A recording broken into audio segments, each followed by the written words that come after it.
Ok, là je suis sur l'avenue de Provence. Pareil, là c'est une route qui est pas du tout agréable. Pourtant il n'y a pas beaucoup d'axes pour aller de Saint-Raphaël à Fréjus puis après Puget. Ça c'est l'axe principal. Et l'avenue de Provence, elle est vraiment pas agréable au vélo. Alors, même problème que tout à l'heure.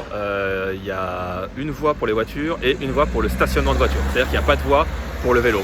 Encore une fois, j'insiste, mais quand on est à vélo, les stationnements de voitures, c'est super dangereux parce qu'il faut qu'on respecte, il faut qu'on s'écarte un peu des voitures parce que s'ils ouvrent la portière et qu'ils ne nous voient pas, on s'en plafonne direct. Donc ça veut dire qu'on est obligé d'aller plutôt sur la route, et en allant sur la route, les voitures derrière, qui sont nombreuses ici, eh ben, elles sont un peu énervées et elles sont un peu stressées.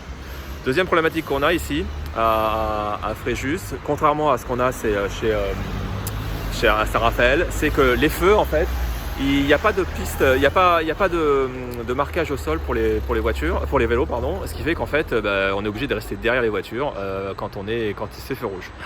Donc, si on résume, la grosse problématique de cette voie-là, qui est une des grands axes, c'est qu'il n'y a rien pour les vélos. Et là, vous allez voir, il y a un camion qui passe.